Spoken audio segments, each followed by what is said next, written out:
Views welcome back سر. وزیر اعظم آزاد کشمیر کا الزام ہے کہ پاکستان گورنمنٹ آزاد کشمیر الیکشن میں انوالومنٹ کر رہا ہے.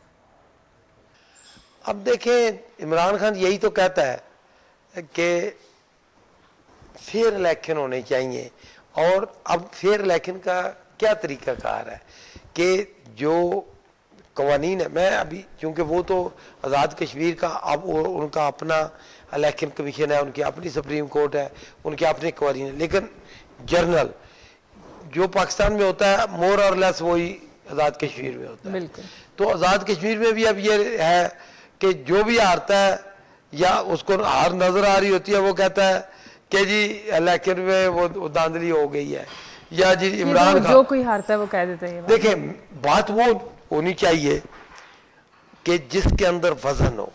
میں آپ کے سامنے کہتا ہوں کہ آج تک پاکستان کی تاریخ میں ہوا ہے کہ کوئی حکومت کاف لیگ ہو یا اور کوئی حکومت جب سے پاکستان بنا ہے کہ مجھے بتائیں کہ کوئی ایسی پارٹی ہو جو پاور میں ہو اور وہ بائی الیکشن ہار جائے.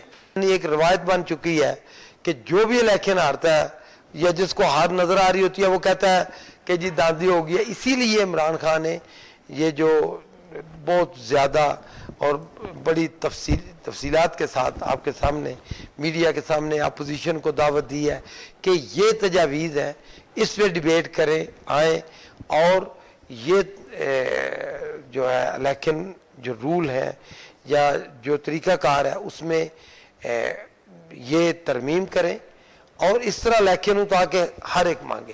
میں نے مثال یہ اس لیے دی ہے کہ آج تک نہیں ہوا کہ اگر عمران خان دھاندلی کرے تو کیسے ہو سکتا ہے کہ سارے بائی الیکشن ہار جائے اور حکومت بھی ہو اور سب کچھ ہو.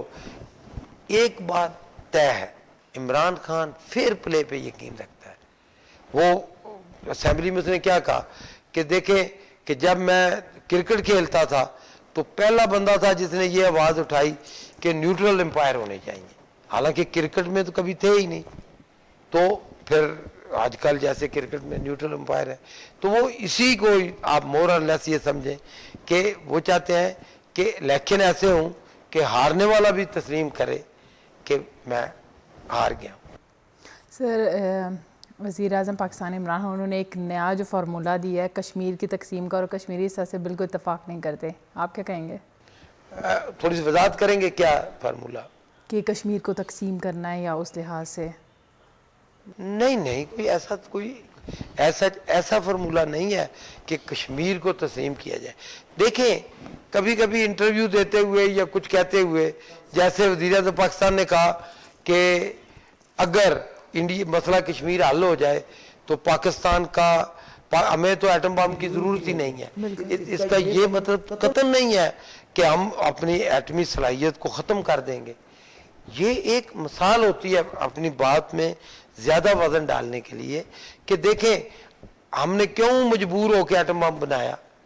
اس لیے کہ دیکھیں آپ دیکھیں 1947 میں پاکستان بنا اور 71 تک 21 سال میں کتنی جنگیں ہوئی، ہر وقت جنگیں.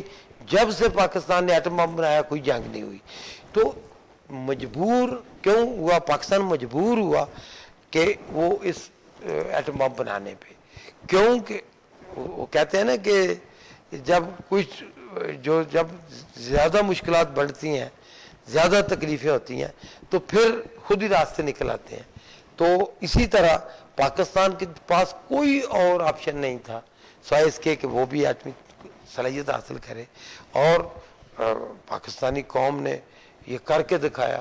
اسی طرح آپ دیکھیں گے کہ اس وقت جو ہندوستان کی حالت ہے کہ چائنا نے ہندوستان کو گردن سے دبوچ لیا.